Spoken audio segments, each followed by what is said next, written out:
Rightio then. Let's make a little start. More people will join us as we go, but welcome to everyone that has joined immediately, the OG crew jumping in to chat about not only the most dominant Ravens win of this season, but possibly the most dominant win of this NFL season in a 38-6 absolute floor wiping of the Detroit Lions. As a disclaimer, before we do get started, we are looking to see how we can record this and post it in various different locations to continue to drum up interest, to continue to generate sound bites and clips and all those kind of things. If you're not comfortable with that, that's absolutely fine. If you are, then we'll just treat it as normal and we'll jump in and we'll chat. Everyone can have the mic. Everyone's free to speak. This is an open forum. So feel free to request the mic, jump in and offer any hot takes, any thoughts, any comments. And I think for me, where I'd really like to get started in talking about this game, because I think this will be quite a short topic, is what didn't we like about Sunday's game? What could have been better? What didn't work? What are we looking at from that game and thinking, not quite? Anything? Yep, I've got something straight away. Yep. Can you hear me? We've got you. The floor's yours. Okay, right. My fire stick went down. And so you couldn't see it. And I missed a good 15 minutes of when we was absolutely tearing them to pieces. So that would be one thing I would change straight away. Luckily for you, there was another 45 minutes where we were tearing them to pieces. So you still got to see 3/4 of a game that was absolute domination. But yeah, I think on that Sunday of all days, that's a pretty horrendous time for the fire stick to go down. It's not good. But it has been nice watching it repeatedly again on the zone, as they call it. Yeah, it's been nice to watch that one back. Just one final thing before I pass it on. I decided to come back on because I was, I think, the only person that said they thought they'd lose. And I thought, I can't avoid coming on, can I? I'm going to have to show up or I'll never really end it. You've got to take your lumps. Yeah, we'd only have been talking about you. I think I don't think anybody saw that coming, in fairness, did they? But yeah, I'm very happy to say there wasn't 3 points in that game. There was many, many more than that. And it was very, very enjoyable experience. Anyway, I'll pass on. Yeah, so I have a dislike, actually. For me, Lamar Jackson and a bunch of other starters, they had no business being on the pitch in the fourth quarter. And we have we got a bit of a gap here? Nothing bad happened. Ashley, are you there? Is anybody else around to maybe take the floor? Yeah, I'm doing my best, boss. I can hear Richard talking. Yeah, doing my best. I just thought, look, thank God nothing bad happened, but like a bunch of players were in that game for 10 minutes of game time more than they had to be. Yeah, I think that's fair. It almost felt like kind of pre-season vibes in that last quarter. It was almost that feeling of, are we risking it? I think there is something to be said for they were clearly in a groove. Is anybody actually there, or is it just me now speaking into ether with absolutely no one around? I could hear Richard. That would be terrible. Nobody wants to listen to that. Rory, are you there? Foz is doing a lovely job for the recording, Ash. Let me ping him a WhatsApp to say we can all hear each other and we can hear him, but he can't hear anyone. So, Rory, why don't I invite you in while I go and sidebar message Foz to say stop jumping in to say you can't hear anything because we all can. I imagine Foz just needs to turn his volume up on his phone. Fucking idiot. Also, while he can't hear me, I want to offer a big congratulations to Foz for being the highest scoring person in the fantasy JTTC Cup or whatever it's called, it's as much of a shock to him as it was all to us, I imagine. It was. It No, was indeed. I can hear everybody, and then now, I don't know what happened before. I apologise for completely ruining your first recording. I'm going to leave now. Goodbye. No, not at all. I think these things will always have teething troubles. So yes, it's funny that he would happen to come in. I think, conspiracy theory time, I think Foz could always hear us. He was just pretending not to, so that Rory would say something nice about him when he thought he couldn't. There you go. That's my conspiracy theory for the night. But so, Rory, on the game, what did we not like? What were we not enjoying? it's slim pickings, really, isn't it? We didn't even have an injury to, get annoyed at. Obviously, the fumble wasn't ideal, but, we can't have it all. So, yeah, there's not really much to moan about, is there? I think genuinely my only gripe is that Lamar did not finish that game with a perfect passer rating. I think that's the only thing that I can land on and just say that's really going to irritate me, because all those, you've seen lots of Twitter stats to say like he's level with Tom Brady on passer ratings over 155 or something like that. Well, Tom Brady's got 3 perfect passer ratings, and Lamar could have had 3 perfect passer ratings. I think it's something like if one of his incomplete passes had been made, even for 0 yards, it would have been a perfect game. And I think that just would have been the cherry on top to say this was such a dominant performance in a way that was reminiscent of 2019 Lamar. It was picking them apart, taking everything they gave him, running when he needed to, kind of running when he wanted to, but also just standing in the pocket, making things happen, making defenders look silly, and playing the ball when it was there. It was just imperious pocket presence from Lamar. And I chatted to the guys from the UK Lions last week, and we spent 2.5 hours talking about a nail biter that was going to be won by 2 points either way. So that feels like 2.5 hours of my life almost entirely wasted. But they started a lot of the conversation by talking about Lamar's emergence as a passer and talking about how he is developed into someone who can throw the ball at the top level. And my response was that we've always known he can do that. You can go back and look at college tape from Louisville to say he was running a pro style offense that was passing as much as it was running, and he was doing it really, really effectively, winning a Heisman.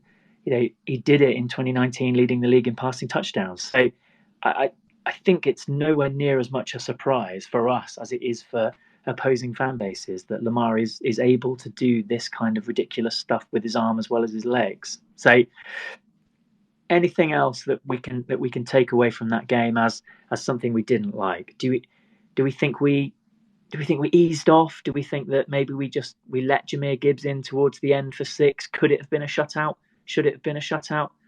Are we really nitpicking if we say that? Yeah, we're nitpicking. I thought so. All right. Okay. I think that's probably enough on the negatives. Then we can probably jump to actually singing the praises of what was the most enjoyable, least nerve-wracking game that I've experienced in a very, very long time. I think there's a couple of things that I wanted to just pick brains on before anything else. Have we seen a game where there's been so much spread of the distribution of passes? I think there were 9 different pass catchers in this game. Gus Edwards only catching 1 and taking it for 80 yards, maybe a bit of an outlier, but really spreading the ball around in a way that's probably, again, surprising to opposition fans, probably something that they wouldn't expect to see for 9 different pass catchers to feature in this game. But how do we feel about that? Is that something we want to see more of? Is that something that just worked in this game? How are we feeling about the spread of the ball in this game? The one that would spring to mind and I don't know. I can't say how many pass catches that there were. Would be that colour rush game against the Rams where Lamar threw for 5 touchdowns. So that seems like it could be a similar kind of day. I mean, I love it. Passing to all the different people. It shows we've got weapons all over the field. We're not reliant on one person.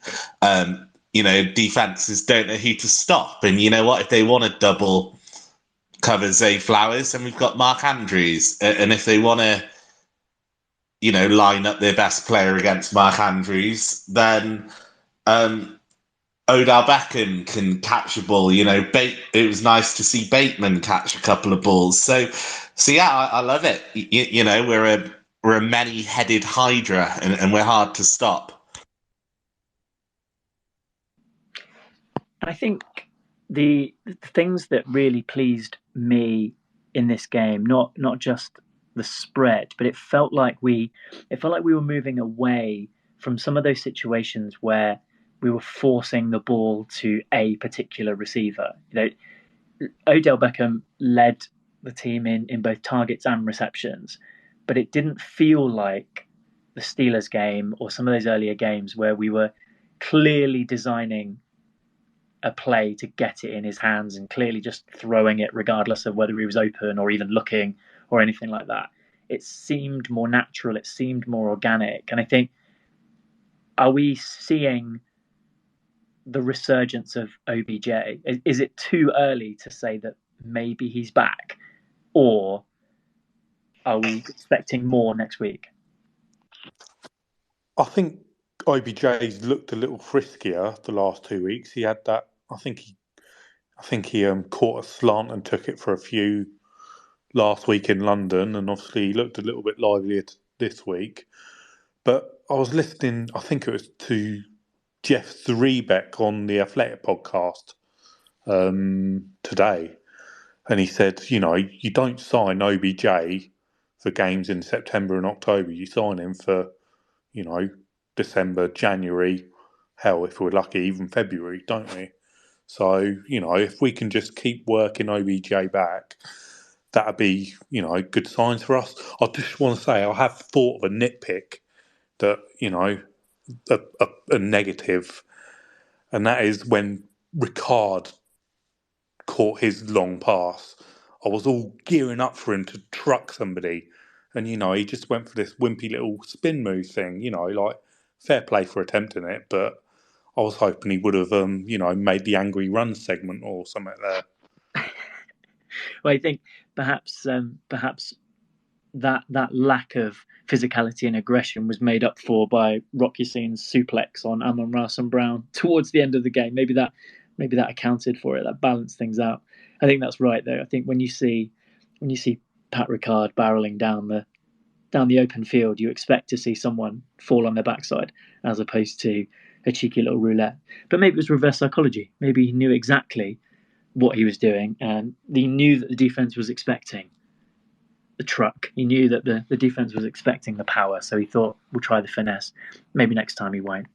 I have very quickly Googled that Ravens 45, Rams 6 game, and we had 7 different receivers in that game. So 2 more this week than in that 5 touchdown famous game. So there was a real spread, and clearly some of it by design, some of it exceptional route running, some of it exceptional passing.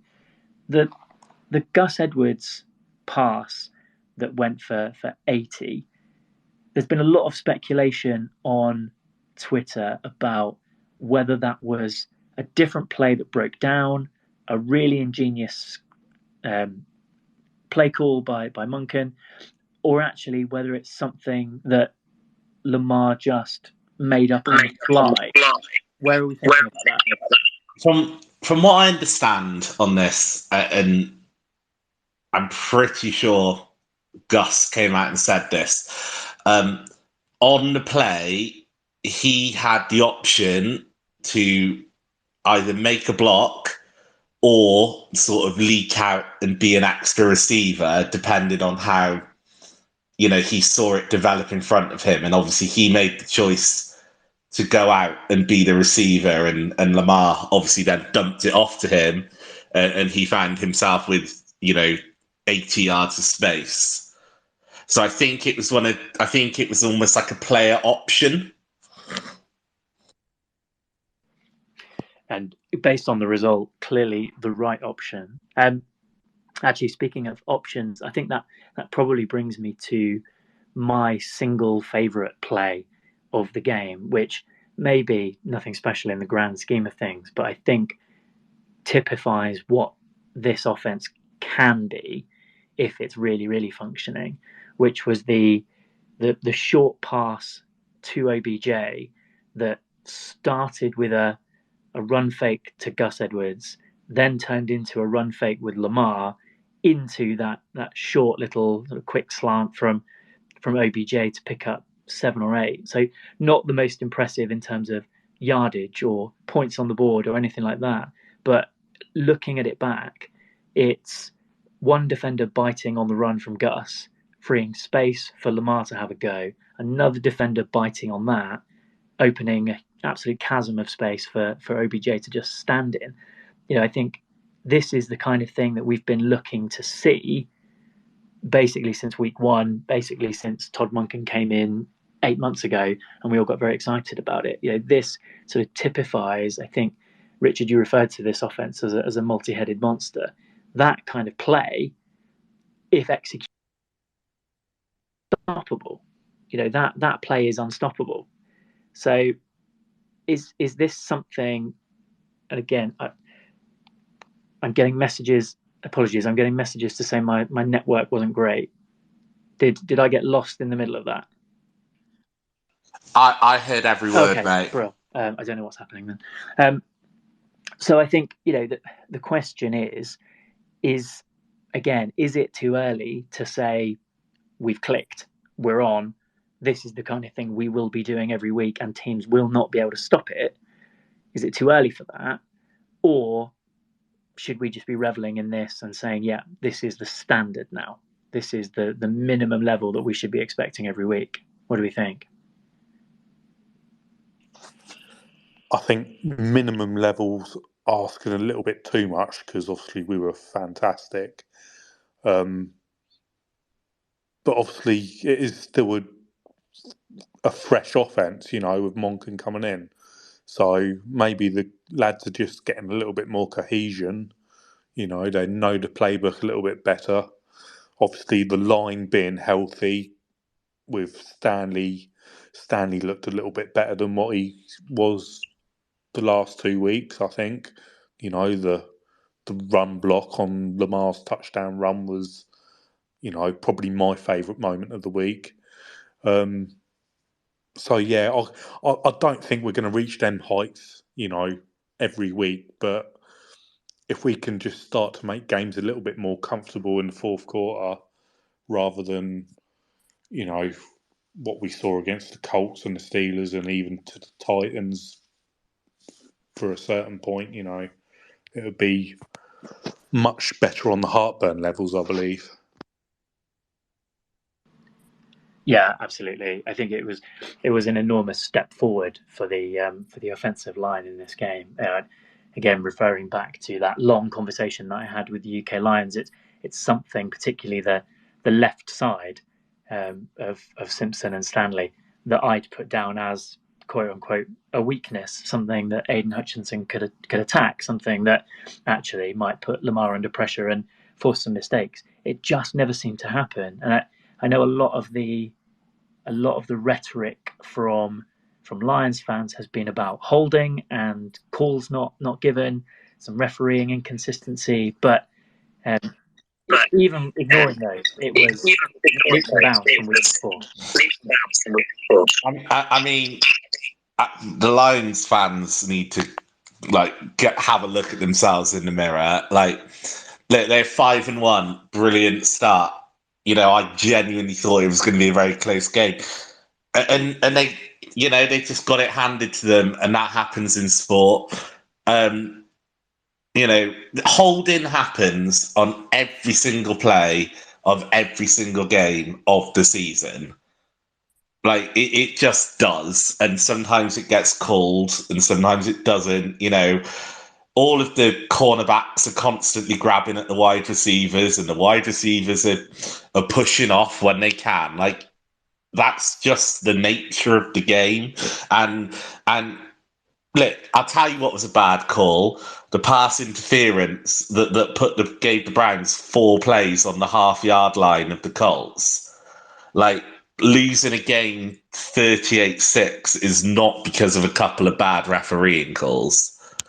And a perfect reference to the outright cheating that our AFC North rivals are getting up to with the refs. I'll throw in that horrendous spot on the 4th and 1 that led to the Steelers icing that game as well. So the fact that those two are hanging around like a bad smell is all down to the refs and nothing due to their quality of play. Foz, what do you want to say? So you asked earlier about what we should expect from the team, and there was a message in the WhatsApp group earlier. Baltimore had 126.8% DVOA for yesterday's win over Detroit. That's now the best single game for this season and the number 14 best single game ever since 1981. So, no, I don't think we can be expecting that anytime soon.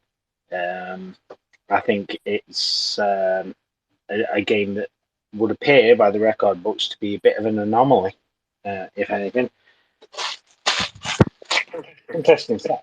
Yeah, it is, and it's really impressive, and I think really indicative of the efficiency, if nothing else. It's just the sort of ruthless way in which this whole team executed. There was no let up. It was sort of the opposite of the Steelers game in terms of the fact that everything that was catchable seemed to be caught. Every gap that appeared seemed to be exploited. It was just a masterclass in efficiency and execution. So I think you're right. I think that level of exceeding expectations from a statistical standpoint is unlikely. That can't be the benchmark to say we have to get 126% DVOA every week. But I think it gives something to shoot for. This level of efficiency, decision making, communication is something that has to be the benchmark. And I suppose what I love in particular is that, kind of in similar fashion to how we did, by starting with a focus on what we didn't like, that's a lot of the messages that have come out. Lamar looking unhappy in the press conference because there were some things that he didn't like. That fumble, didn't like it. Some other things that need to be improved, some stuff that still needs to be worked on. This game, this win does not a Super Bowl make. So he's locked in and focused on Arizona to make things even better. I think a bit of a tongue-in-cheek comment from Mark Andrews during Harbaugh's press conference when Harbaugh said, how many touchdowns did Andrews get? A bunch. And Mark Andrews responded with, not enough, should have had more. That kind of mentality, even if it is a little quip or a little sort of throwaway comment, I think is the kind of thing that is becoming a hallmark of both sides of the ball. Roquan Smith seems locked in on the next game as soon as this one finishes. Lamar seems locked in on the next game as soon as this one finishes. And I think that kind of attention to detail and willingness to move on, never get too high, never get too low, is the kind of thing that actually really can take you far later down the line. So I'm not putting us in that same bracket of elite mentalities by the fact that we started on the negatives and moved into the positives. But that to me is a sign that we may not reach the heady heights of 126% DVOA, but we can keep this kind of performance and attitude going, and that to me is worth more than anything else. What did we think about the performance of Rashad Bateman? I know stat line not the most impressive, 2 receptions for 36 yards, so not an all-time day or anything like that, but a couple of nice receptions in there. And for a guy that we've been talking about over the last couple of weeks as lacking in confidence, just needing to get that game. Is this the green shoots in the same way that maybe OBJ is? I mean, obviously, it's good to see him make a couple of catches, and that they were positive impacts on that game. I think one like a big third down catch. It may not have been. It may. I don't know, but I think more than anything, what I think is positive is that the coaching staff clearly have not given up on him. They've not said, right, well, that's you sat on the bench. Good luck. So the coaching staff are still obviously seeing his work ethic, his talent, and saying, there's a role for you on this team. Yeah, agreed. I think it is a really positive sign. Rory? Yeah, I actually noticed him throwing a hell of a block on one play. I can't remember what it was, but I saw a play, I think it was one of the All-22 clips on Twitter, and I just saw him throw a hell of a block. And I think he was noticed a couple of times earlier in the season where he wasn't doing that kind of thing. And I think it was his first catch where it was slightly behind him. And that was a hell of a grab, to keep the chains moving and everything. So, yeah, positive signs, a step in the right direction, and hopefully he can keep it up. Foz? For me, I would say, apart from that, the game where he pulled off that wicked slant and went went right the way along, it was one of his best performances, really. Obviously, with injuries and occasional drops and things like that, he's had it fairly rough. But I thought it was one of his better performances, even if the stats don't necessarily weigh up with that.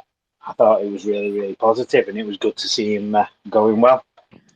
Yeah, absolutely. I think it's perhaps a sign of what can happen when we get all of those playmakers out there at the same time. Again, I'm going to keep referencing my chat with the UK Lions. I will stop doing it at some point. But I just mentioned the fact that we haven't had a prolonged spell of seeing all of those guys. The addition of Zay and OBJ was always intended to free up Mark Andrews from double coverage, allow Rashad Bateman to make some plays, not have to be the one, not have to be the alpha wide receiver in the room, maybe help him to overcome whatever is going on in his world. And I think again we saw the signs of that. Coming up big with two catches for 36, being that guy that can just play. We're not relying on him. We're not forcing the ball his way. We're just letting him do his thing and hitting him when he's open. So I think that was really positive. And you're right, it's not going to go down as a historic day for Rashad Bateman. It's not going to go down as one of the greatest statistical performances. But for him, in terms of his Ravens history, it probably is up there as one of the most impactful performances for him, and hopefully a catalyst of something more. And then the final pass catcher that I wanted to highlight, and there was only one catch for this guy, but it's our preseason darling Keaton Mitchell, the guy that's been stashed on IR with the broken fingernail all season. I love Keaton. Sorry, Foz, were you coming in? Go ahead. Oh no, I was just making a comment on the fly. I wasn't meaning to take the mic or anything like that. Well, you carry on. Not at all. I think it's I got unnecessarily excited when Keaton Mitchell got the ball. I think at first I assumed it was Justice Hill, and then when I realised it wasn't, I properly sort of jolted up and thought, yes, this is it. He just looks unbelievably fast. Like, I know relative to us normal human beings, they all look unbelievably fast, but Keaton Mitchell, it just looks like he's got wheels. It's utterly ridiculous. I'm going to be a bit negative here. Sorry. Right, Keaton Mitchell did what we all know he can do well, which is take a ball, run very fast, run to the outside, right? So that's really positive. So stop there, Richard. That's it. I'm really positive signs. Glad that he did that with his one opportunity. We need to see, and we're not going to see it next week because he's got a hamstring. We need to see if he can be like an all-court back, or is he good at that one thing? And if he's good at that one thing, then fair enough. But I really hope that he can develop all aspects of his running. Yeah, let's not listen to Rich. He's so negative, bless him. You know, did you ever see the film The Longest Yard, the Adam Sandler one? And there's a clip in there, and I think there's like a snitch who's like, spying for him for the screws. And he's like, oh, he fast. He's so fast, he makes other people look not fast. That's what Keaton Mitchell is. Yeah, I think I'm inclined to agree, Rory. And it's nice to have a healthy dose of some negative perspective. Say, I'm not looking to shut that down at all. And I do agree with. I was only taking no, piss, you're right.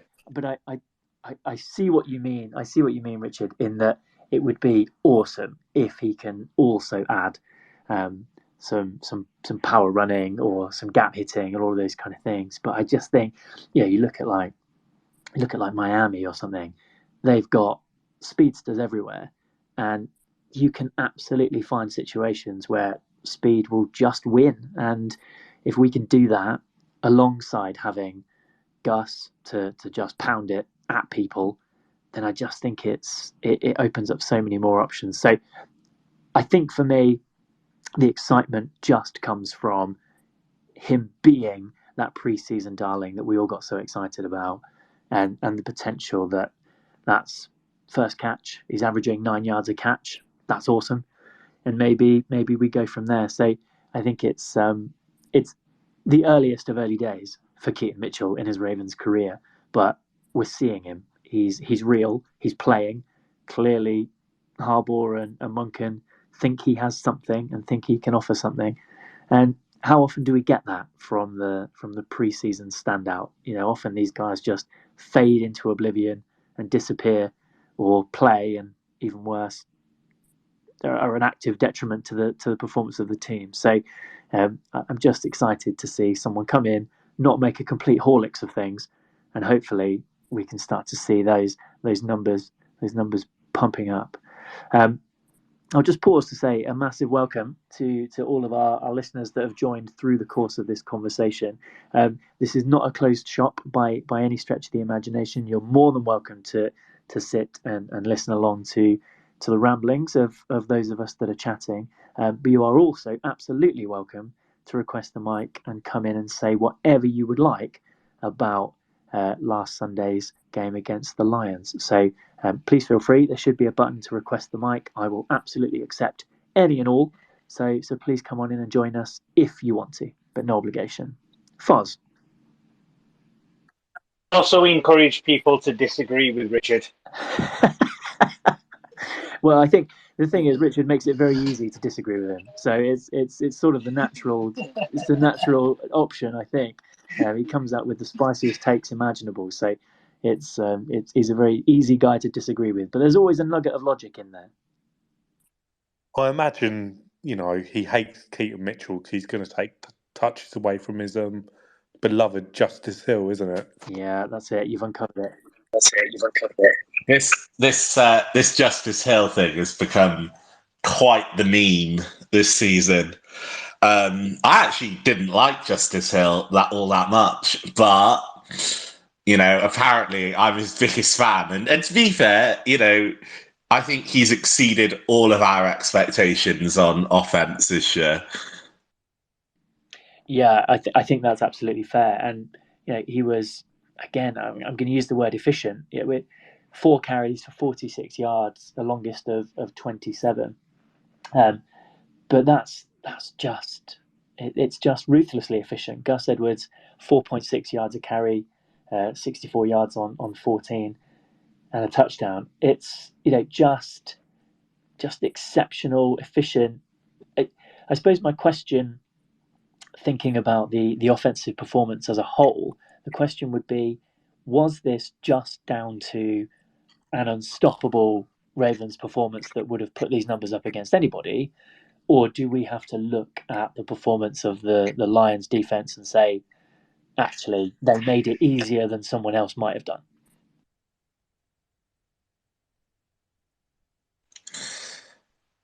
I don't think we can say that. I mean, any given Sunday, you have to beat what's in front of you. I've really noticed this season, and I put this on the WhatsApp earlier. In all of our games, like, wide receivers have been wide open, and I've never really seen that before as a Ravens fan. And against Pittsburgh, which are a top 5 defense, really good defense, keeping them in games this season. That was our 10 drop game. I actually think that we have had a good offense against every team that we played. We just haven't always taken advantage of that. Yeah, I agree. I saw a tweet, and I cannot remember for the life of me who posted it. It was a couple of weeks ago, but it was something along the lines of the Ravens being 5th in the average yards of separation per route run, and that is perhaps the Zay Flowers effect, because he just seems to be greased up and uncoverable in every circumstance. But it does feel like it's a combination of all of these things coming together, getting better receivers around Lamar, getting an offensive coordinator in Todd Monken who has shown that he can use weapons in new and interesting ways, and really allowing this offense to flourish. So those kind of things don't happen by accident. And again, this is the kind of day we'd have been talking about a few weeks ago against Pittsburgh, had the guys not had buttered up their gloves before they went out on the field. So, it does feel like this is absolutely a performance that we're capable of. But you just you always have to ask that question of, how regularly are we going to have a day where there's only one hit on Lamar? How often are we going to have a day that really is just nothing happening from a pass rush perspective? Only 2 tackles for a loss in the entire game.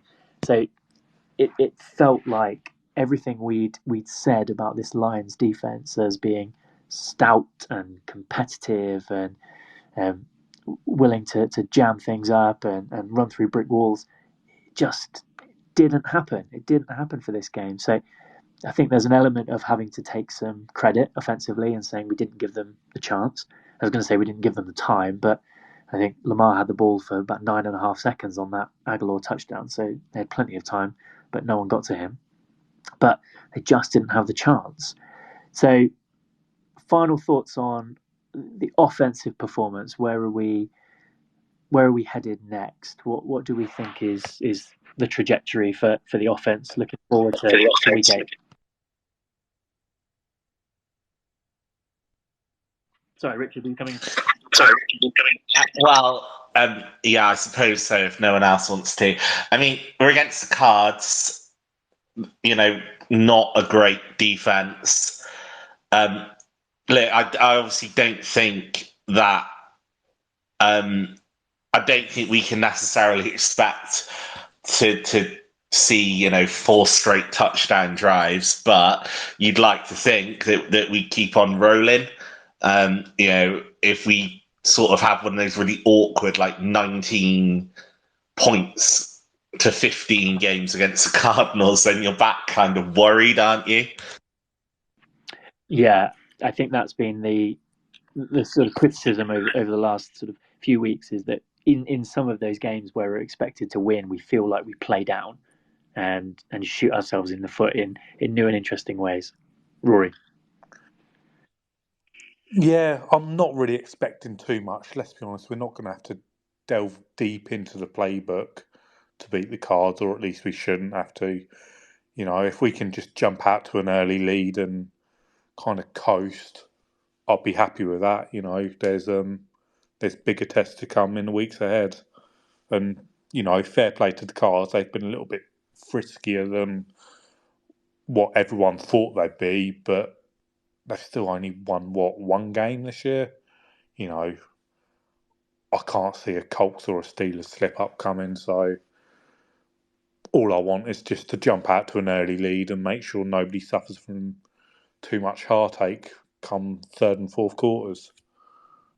That's all we're ever hoping for, I think. Yeah, that's it feels like that's what the world is looking for. You know, I think it's been so incredibly funny to watch the media narrative surrounding the Ravens over the last few weeks, from that conversation we talked about a couple of weeks ago of, is Lamar worth the contract, through now to, well, of course he is. We just judge him to a higher standard because he won an MVP, and that's why we treat him more harshly than Josh Allen and Joe Burrow and Justin Herbert. But if we creep back towards laying a bit of an egg against the Cardinals, it's all going to come out the woodwork again, isn't it? All that narrative of you can't do it. Ash, I just wanted to say, like, that's clearly why they treat him different. That is the only possible reason they treat him different. One thing I would like to see from us is, I saw a stat earlier, and apparently we're the only team, apart from, I think there might be one other team, could be the Falcons, who haven't had a touchdown over 20 yards. So I would like to maybe see a couple of deep shots, you know, home run pass or even a home run, you know, from 30, 40 yards. Just, you know, let's see if we can add that kind of facet to our offense. Yeah, I think that's a really interesting point. I hadn't seen those stats, and actually thinking about the games, it hadn't occurred to me that we were in that space. I think I remember the Steelers last year for the longest time had a longest touchdown of about 11 yards or something. It wasn't until late in the season that they actually got one from any longer than that. So you feel like these performances that set it up short and show what we can do underneath and show what Lamar can do in the gap between linebacker and safety, is that going to start creating some space? Is that going to start defenses creeping up the field, creeping towards him to try and block that space, to open the door for Zay Flowers over the top, or you know, maybe a Pat Ricard over the top. You know, Todd Monken can scheme anything, I think, at this point. So I wouldn't be surprised with anything that happens. Or Keaton Mitchell, maybe that's the guy we send deep. Send the fastest guy that we've got on the roster as deep as he can possibly go, and just see how far Lamar can throw it. Maybe that's how we do it. But no, that's a really interesting thing that I hadn't seen. So definitely something to be looking out for in the weeks ahead. Do we start particularly early in games or early in drives, you know, taking that deep shot on first down rather than waiting until you've lost a couple of yards and you're 3rd and 12, not trying to hit it deep then, but just taking that shot on first down if you see that Zay Flowers is lined up one-on-one. So no, I hadn't seen that. That's really, really interesting and something to keep an eye out for. Before we jump onto defense, again, just a welcome to anyone new that's joined over the course of that conversation.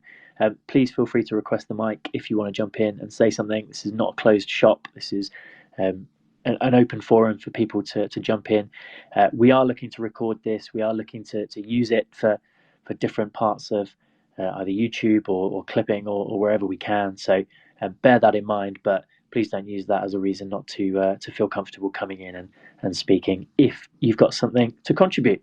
If not, please feel free to listen along and or reply with a tweet in the thread if you've got something you want to contribute.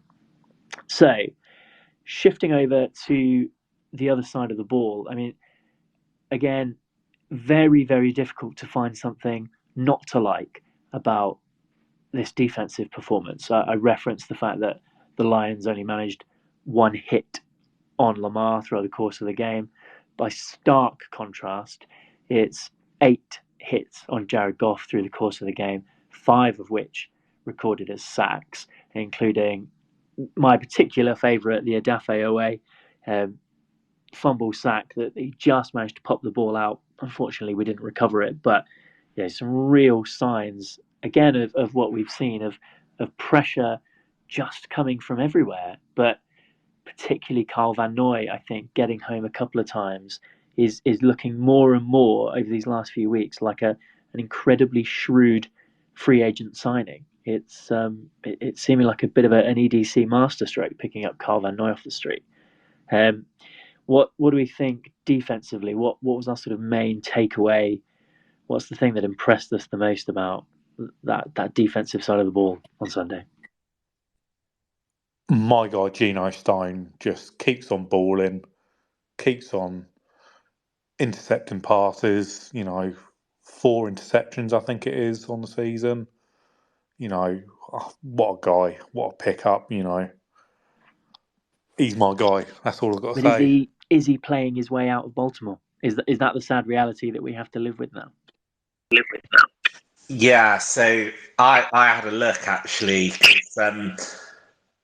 Obviously, we all appreciate what Williams can do on the field, but he's not been able to stay healthy.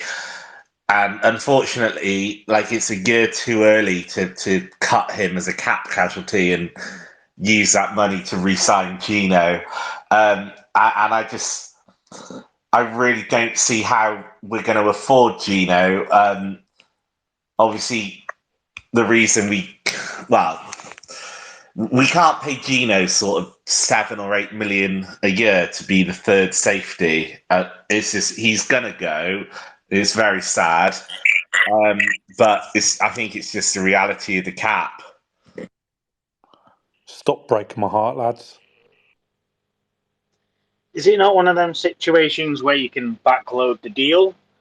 I'm fairly sure I saw something where he had other offers but decided to stay in Baltimore.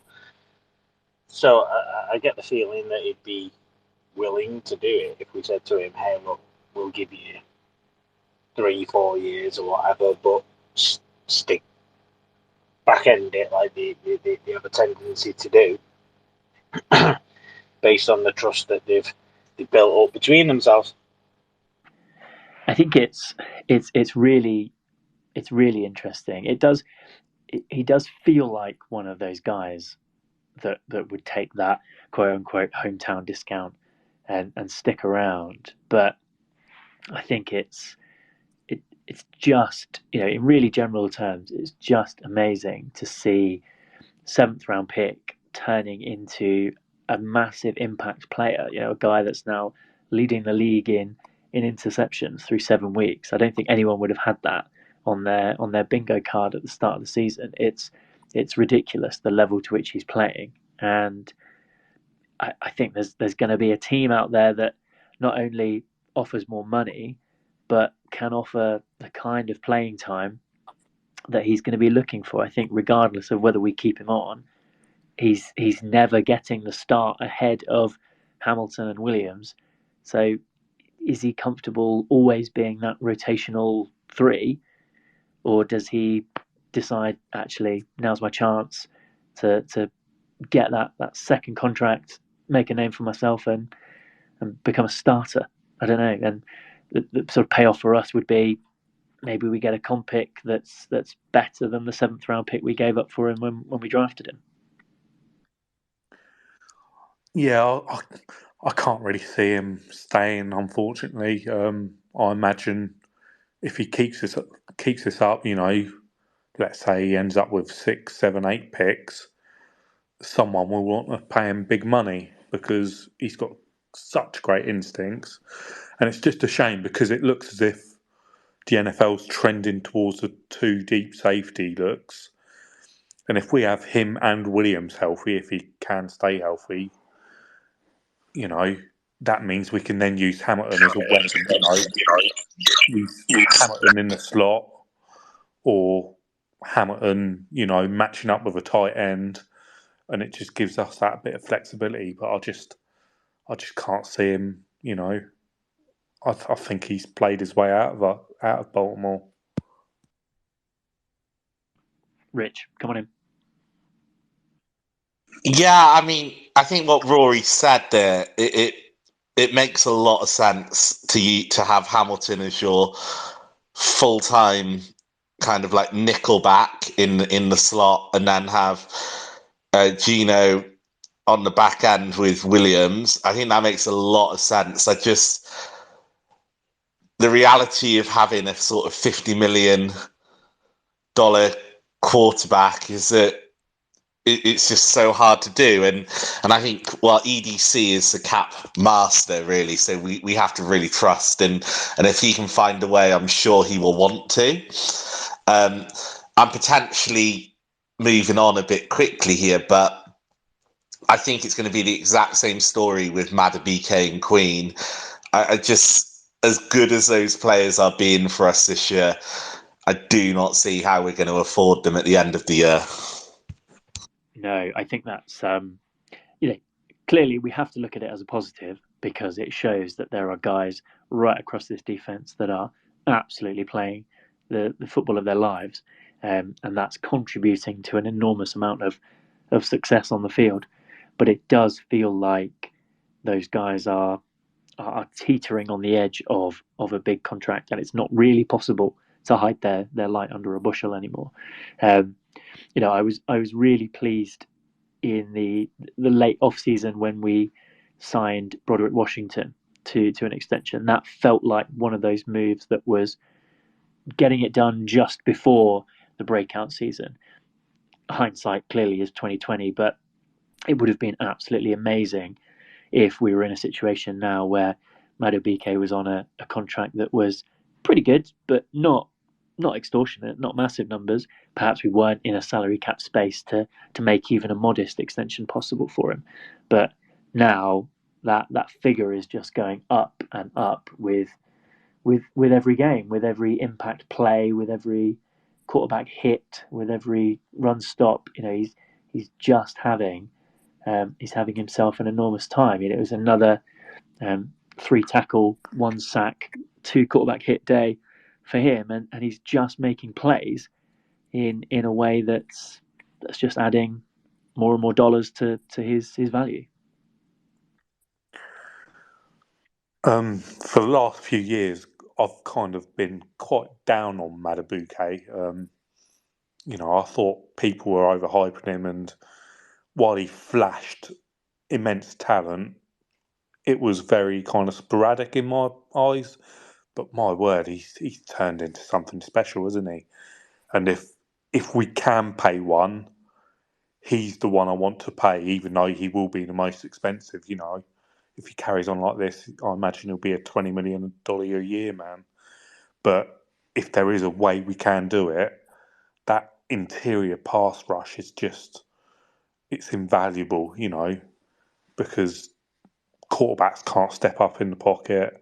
It allows the other guys to, envelope them as the quarterback tries to escape the interior. And I think I saw another stat where a lot of the quarterback sacks we're getting is 2 or 3 guys meeting the quarterback at the same time. And I just think the interior rush has got a lot to do with that. And God, he's just been fantastic, Madubuike. So I'm happy to take the L on that and say, I was wrong in thinking that people were overhyping him.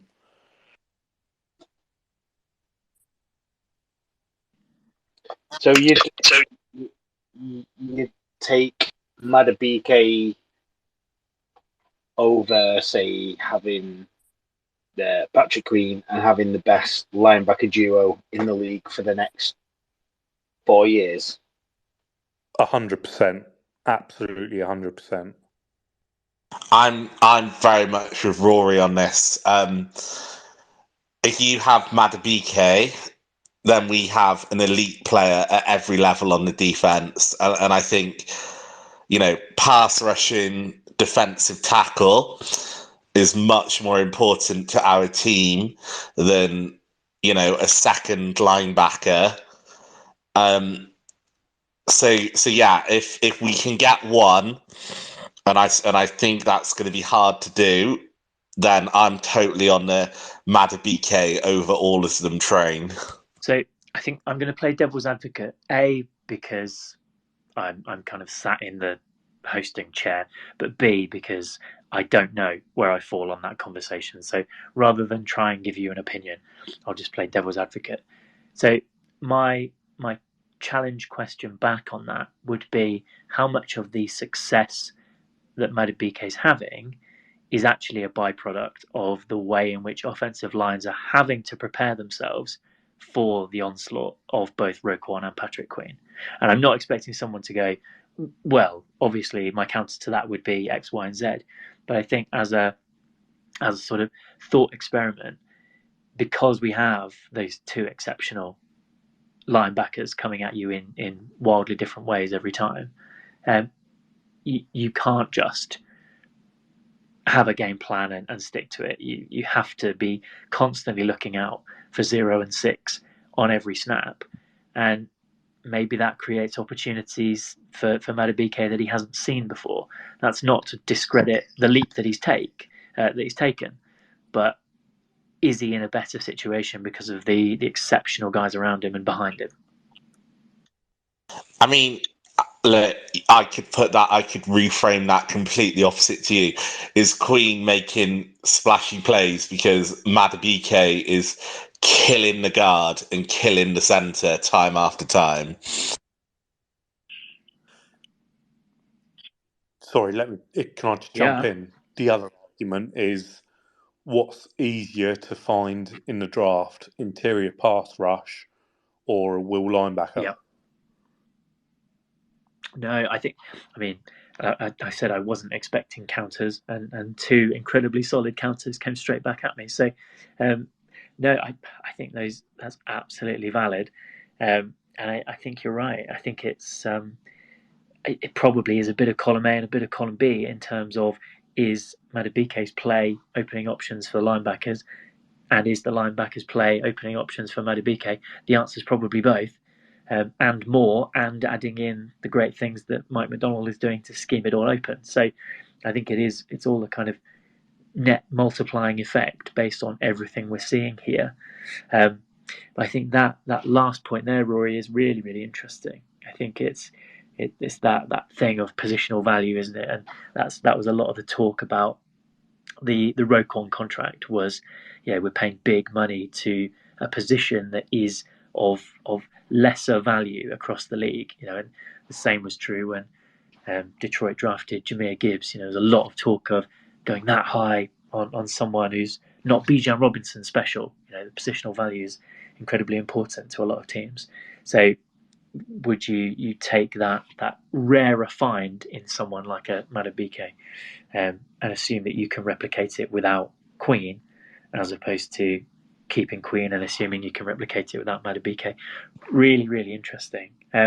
My sort of follow-on question to all of that, given that over the last few weeks we're really seeing an exceptional amount of not only pressure, but also that pressure turning into results, that pressure turning into hits and forced fumbles and passes defended.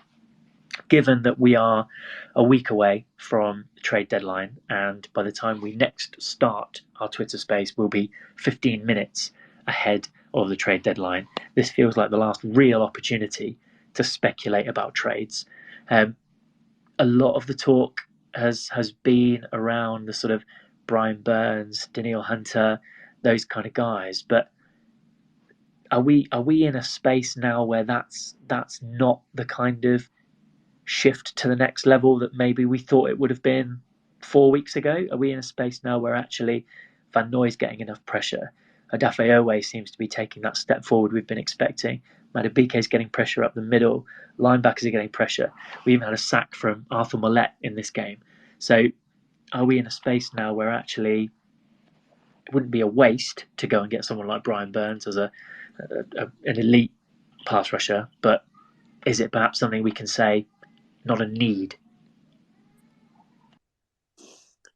I mean, it would be jokes if we got Brian Burns just because I was the one that told EDC to do it in the counting house the other night.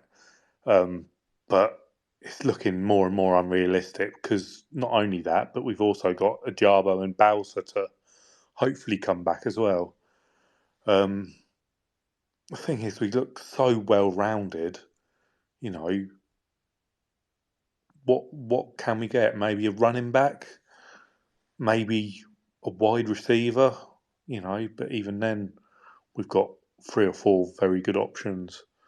There's not really much we can do. Maybe a left guard, but who wants to give up a starting caliber offensive lineman? You know, I don't really know, to be honest. I wouldn't be surprised with a running back, to be honest. I think maybe Keaton Mitchell has been brought in at the right time to test him and to see if he provides enough cover.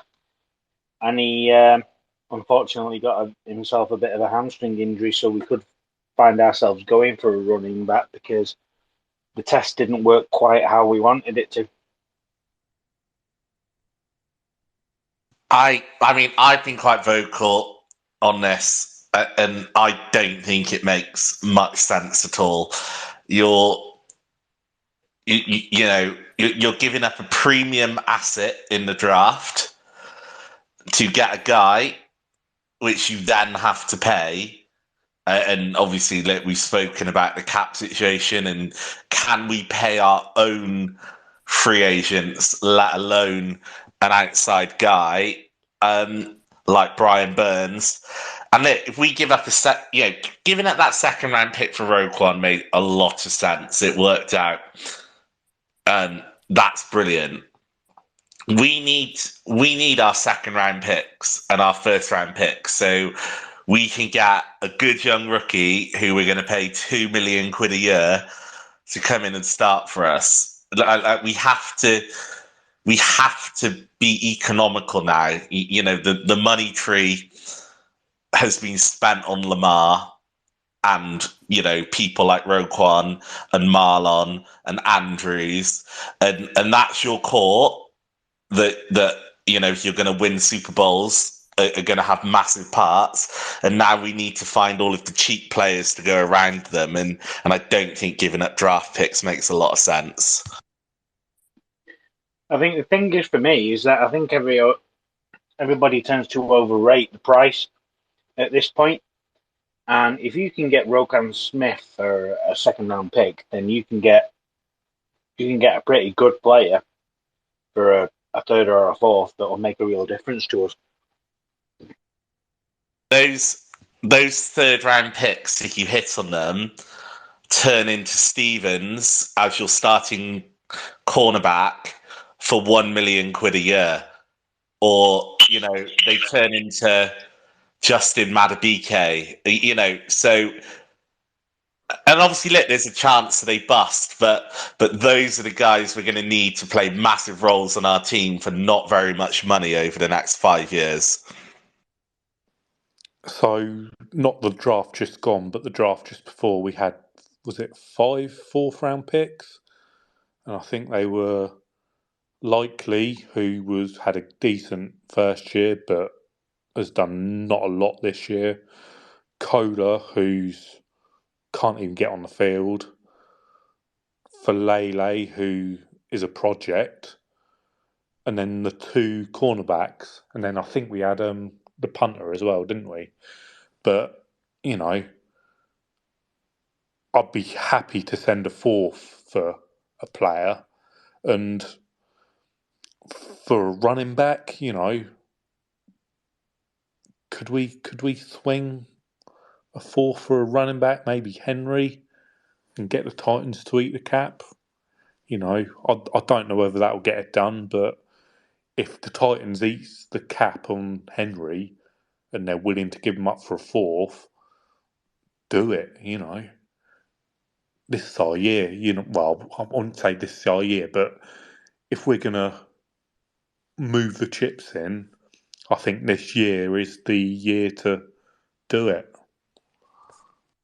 Yeah, I think I'm inclined to agree. I think it's one of those it's one of those positions where we can say we're really happy with Gus, really happy with Justice, we're super excited about Keaton Mitchell and what he can be, but we have to acknowledge, and you know, if JK hadn't gone down in week 1, then maybe we'd be having a different conversation, because maybe we'd be looking at him and saying, well, we've got our elite running back, so we don't need anybody.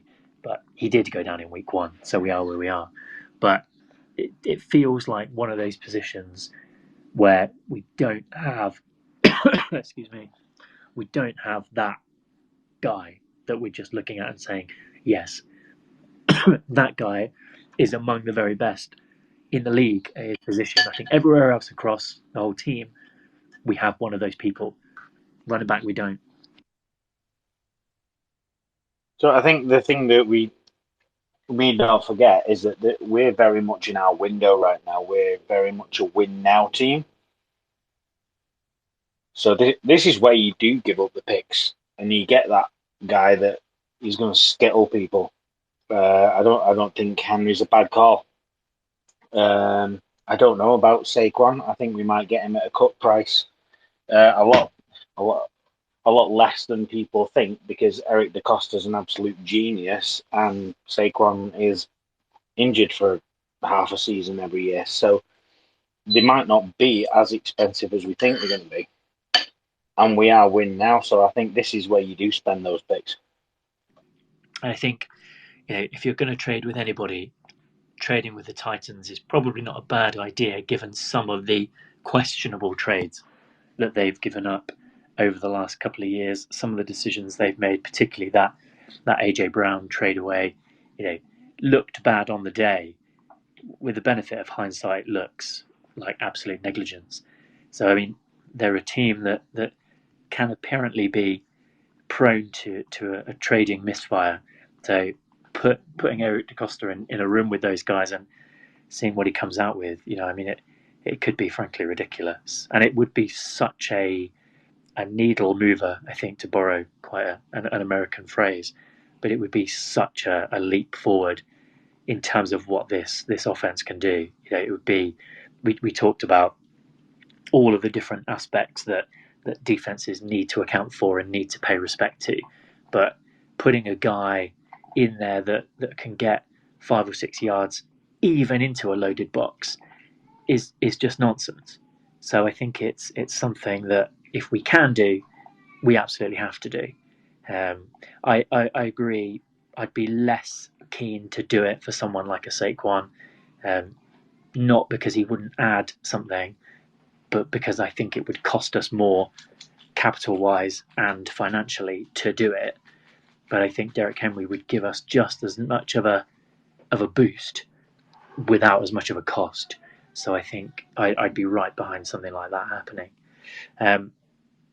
Is there anywhere else that we think we entertain a trade? I think we've had conversations basically every year around this time about cornerback depth, and normally about how limited it is and how light we look and how threadbare it all looks.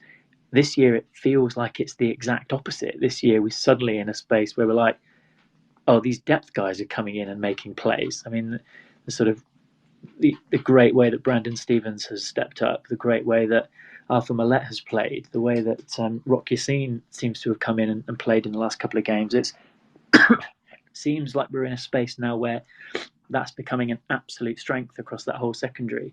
So I don't know where else we would look to trade, if we look to trade at all. Can anyone think of anywhere that you'd say we could do with a guy there? Because I'm really struggling.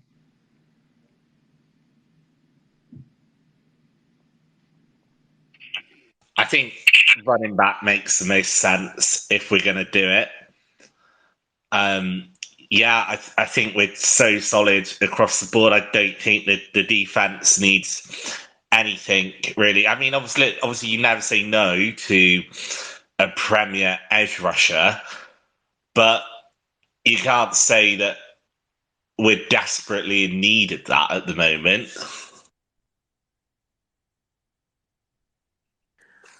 And let's be honest, the premier edge rusher, unless it's someone like Hunter, it's going to take a lot of draft capital, isn't it? And as Rich said earlier, we do need the picks, or at least the high-end picks, to fill out the roster next year, because we've only got, is it 20 guys under contract or something? I'm just picking a number at me arse here, but I know there is a lot of holes on the roster come next year. So where does forgive me, I'm not going to be able to say his first name properly. Sue, that was on the Sky broadcast. What position does he play again? Because he was talking up. He's a D line, predominantly a D tackle. He'd be a good force next to Madubuike. Again, the problem is it's sort of like, well, who loses out? Probably Travis Jones. Like we need the likes of Travis Jones to have snaps and develop and to rely on, because otherwise we're all top end and no bottom.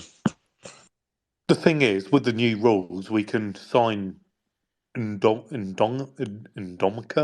Is that his name? Something like that. Indomica Sue, yeah. That's the Badger. But we can sign him to the practice squad and then call him up, and then, let's say someone goes down, we can then stick him on the 53. Also, we can bring him in and we can just lighten the load a little bit on someone like Michael Pearce, who, is not the most durable of athletes.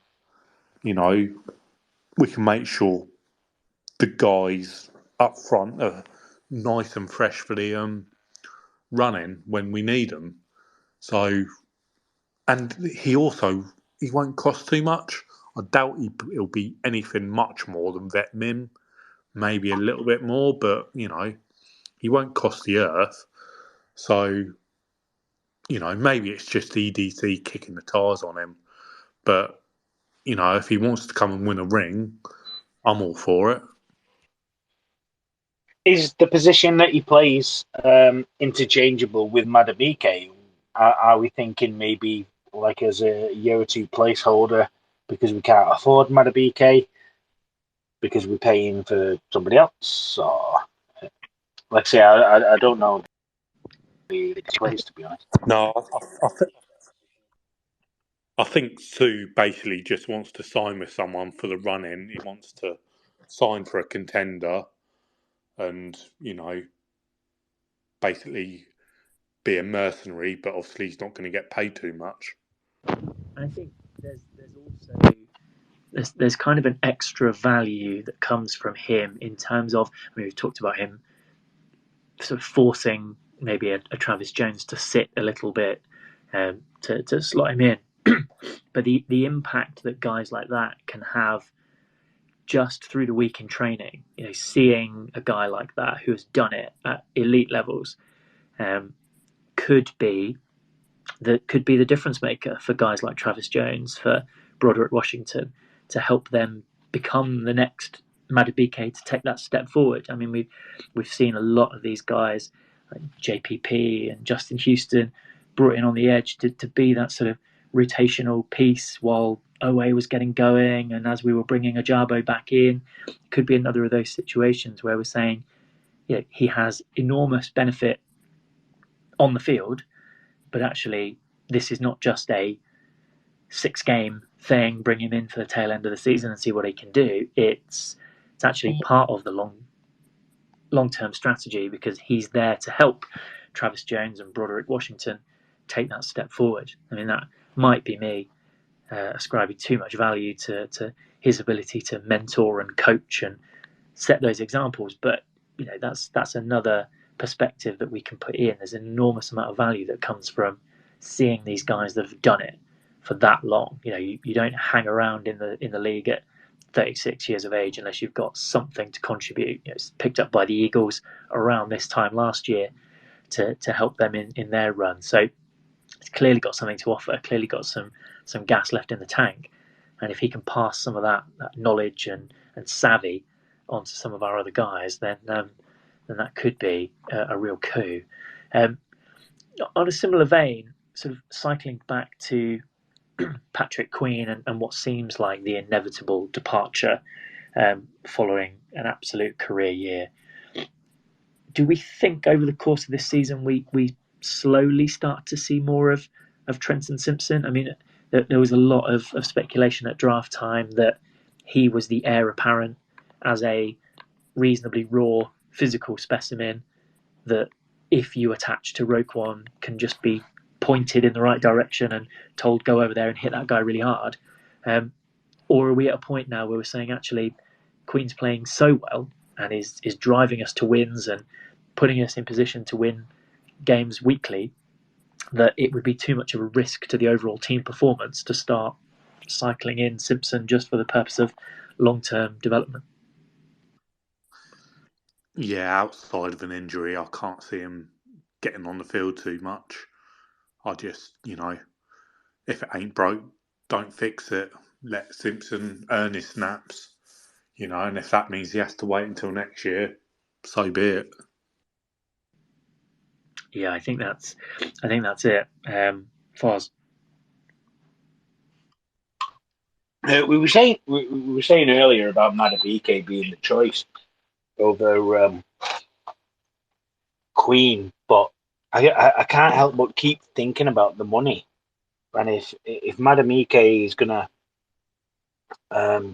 command significantly more in cash than Queen, when we've got to eventually pay Lamar, is that the choice that we make? Because it's a good choice, but really it's the significantly cheaper choice.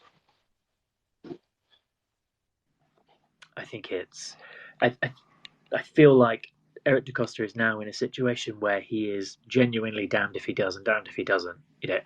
Whichever way you look at it, there's a situation where you sign Queen to a big contract. Suddenly, not only have we got one of the best inside linebacker duos, we've also by a country mile got the most expensive inside linebacker duo, and maybe they don't catch lightning twice like they have this season. Maybe Queen takes a bit of a step back, maybe some of that stuff happens and suddenly you're watching Justin Madubuike ball out on another team, and conversely maybe the opposite happens. Maybe we invest big in Madubuike as the next Aaron Donald, and actually Queen goes off and almost elevates himself to the kind of levels that Roquan's at, and we sit back and think what could have been. So I just think however these things play out, there's a real possibility that it looks like a bad call, but there's also a real possibility that it looks like a masterstroke.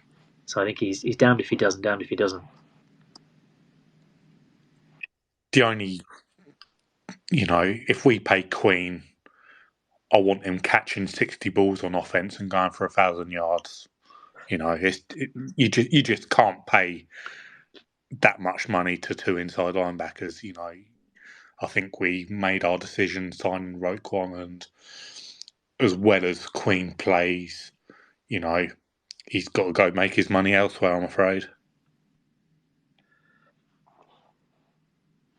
And I think, we've also got, so one of the questions that I was asked at the very end of the recording I did with the UK Lions, and that's the first time I've mentioned it in about 20 minutes, so I'm getting better. One of the questions that I was asked at the very end of that was, what were your top 3 rookies this year? So from the 2023 draft class, who would be your top 3 rookies? And I really struggled with this question because it's basically just Zay and then question marks. There are guys in there, so Andrew Voorhees, we're all completely okay with the fact that we're not seeing him. But there are guys right across that draft class that you're kind of looking at and saying, well, they're sort of for next year, they're sort of developmental, projecty. Obviously, Roquan was our second, so we didn't take anyone in the second.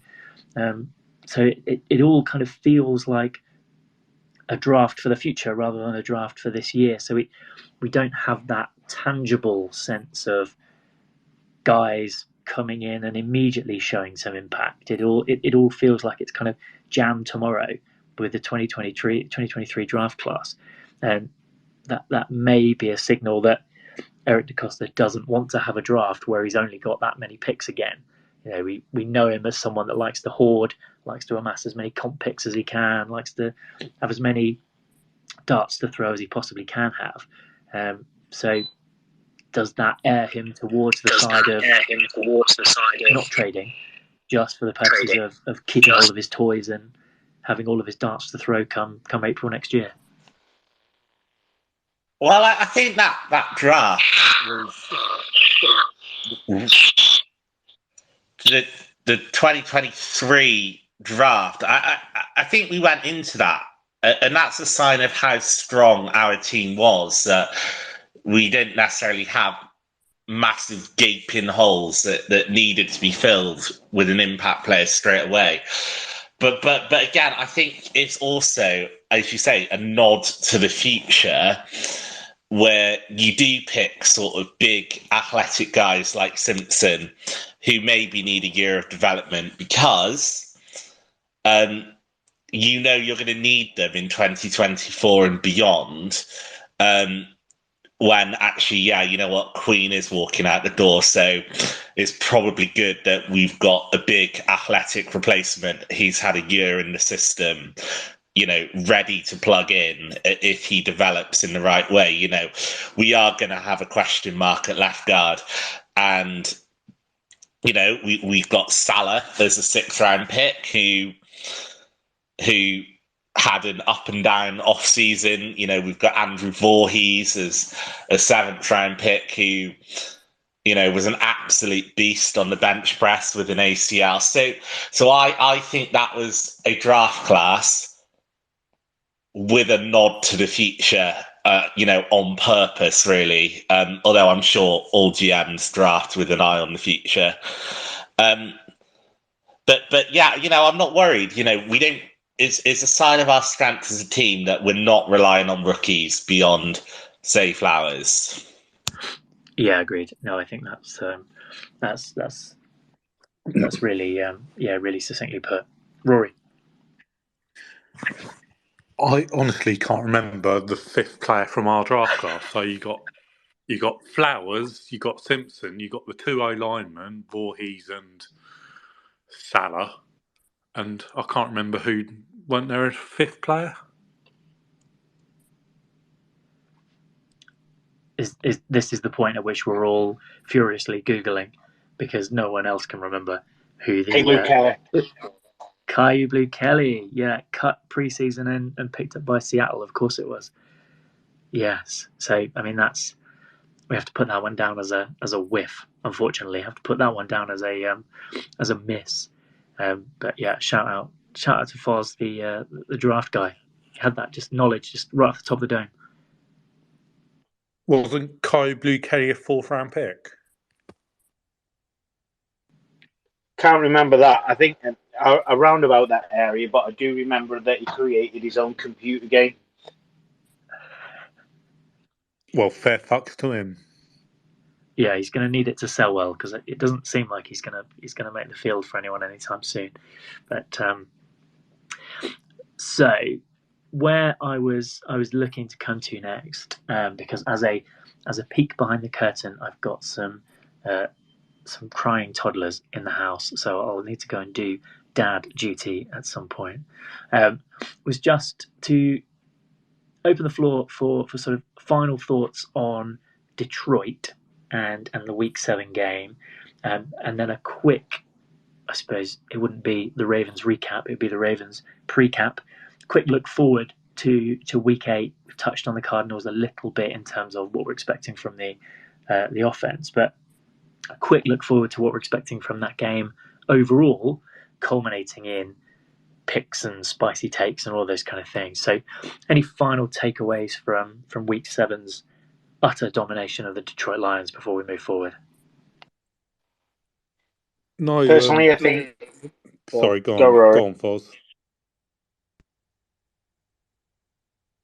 Okay, I'll go. What was it? Oh, Foz. You're kidding me. I'll go.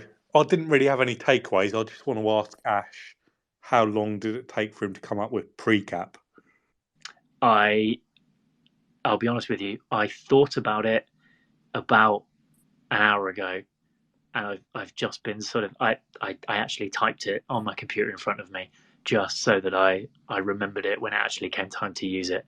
So yeah, you've caught me out there. In fairness, that was a little bit of a bit of pre-work that I did. I had that one loaded in the chamber, ready to go. So yeah, I've been well and truly caught red-handed on that one. Foz, were you just coming in to do a bit by pretending to interrupt Rory, or is there actually something you wanted to cover in terms of a takeaway from the Lions game on Sunday? Yeah, what I was about to say is I think the Lions are significantly better than we allowed them to be, and I think they'll get at least a playoff win, and anything can happen.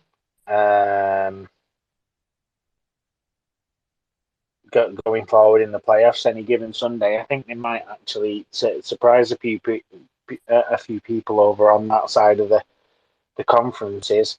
They might get a bit further than everybody thinks. Dan Campbell is just a guy, isn't he? And I think he's instilled some metal in them, and that's all you really need. Really, you've got metal, but at the same time, they've got some actual genuine quality players, and I think that they are going to be better than they was last week.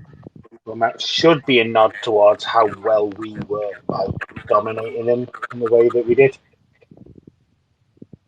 Yeah, I think it's they feel like a team that are set up to perform very well in January. Those sort of really cold games,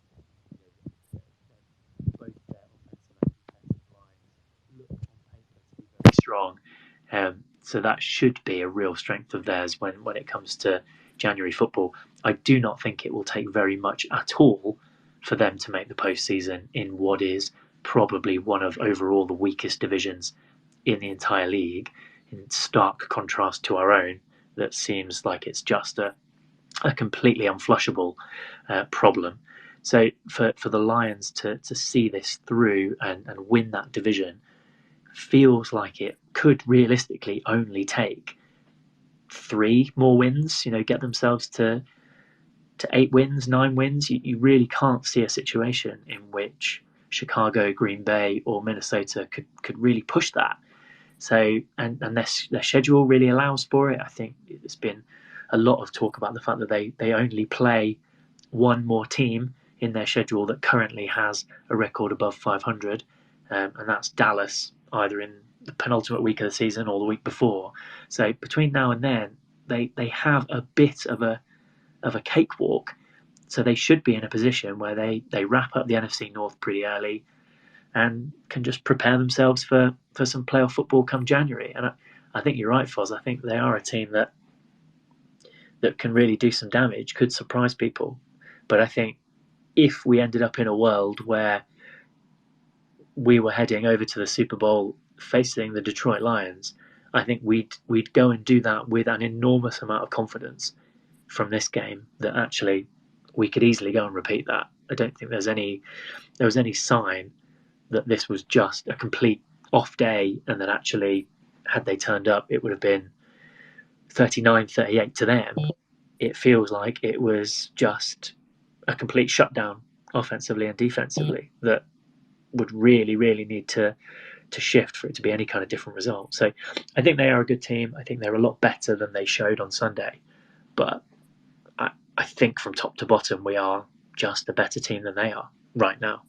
And I think that about a lot of teams in the NFL. I think we are top to bottom one of the most complete teams out there. And that's incredibly exciting. So speaking of totally complete teams from top to bottom, we face the Arizona Cardinals in week 8. And they are, for the avoidance of doubt, the complete opposite of a complete team from top to bottom. they look like a team that are doing everything they possibly can to get some nice early draft picks, having their own, and the Texans in the 2024 draft.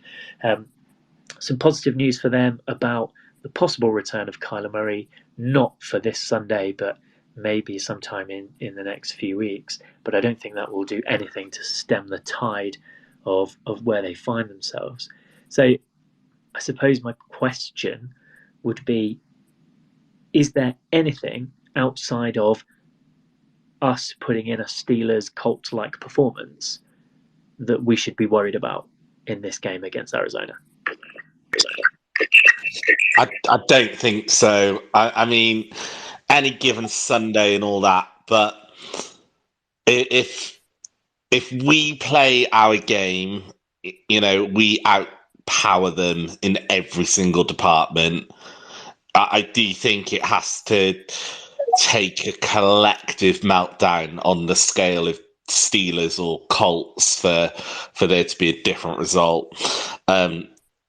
You just can't see it, can you? Like, I cannot imagine being comprehensively outplayed in any facet of that game unless we do it to ourselves.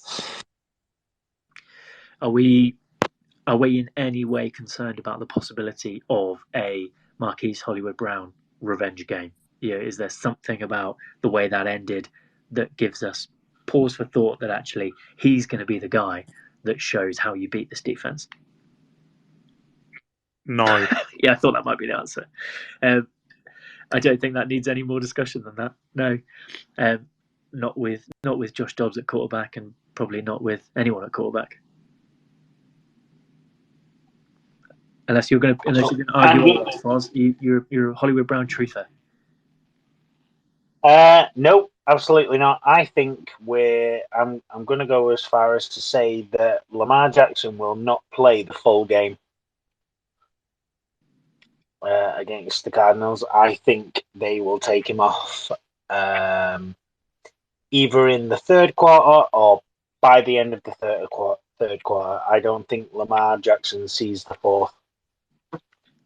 I'm really, really interested to now dig into the history of what the highest number of consecutive benchings of a quarterback is, for good reason. There's probably been quite a lot that have been benched for terrible reason. I think Mac Jones was benched in back-to-back games for all the wrong reasons. So I'd be really keen to see what the record streak of benching your quarterback because you're absolutely destroying your team would be. And I'd love to see it, especially if it went through into week 9 and beyond. And it just feels like that's what we're walking into. It feels like it doesn't need to be a performance on the level of Sunday. It doesn't need to be a performance on 60% of the level of Sunday. This is just, in position group after position group, a mismatch. But I'm sure 5 minutes before kickoff, we will all have that familiar feeling, butterflies, the shaking hands, the sweaty brow of, yeah, but we thought that against the Colts. So it's never a foregone conclusion. It's never a done deal before kickoff. But this is in every conceivable way an absolute banker. This is one of those games that you lock in.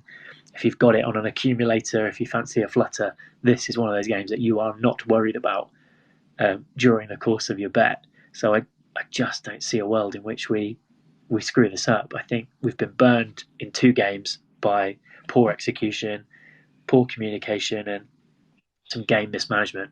I can't see it happening a third time. So what would your score prediction be? I think we let up a touchdown, so I'm going to give them 7 points.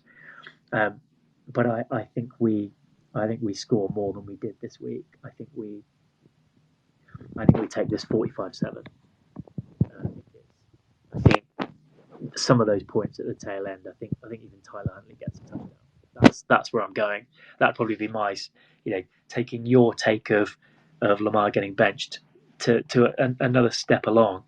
I think Tyler Huntley throws a touchdown to Mark Andrews. I think it's just going to be one of those games where it's just like it's done probably around the same time as Sunday's was, but there isn't that level of fight back that the Lions gave us. There isn't that quality there to just stem the tide and try and show a bit of fight. I think it would just be a steamrolling, which hopefully doesn't get clipped anywhere when the inevitable happens and we lose it 10-9. What about you, Rory? Hot take, score prediction, where are we feeling?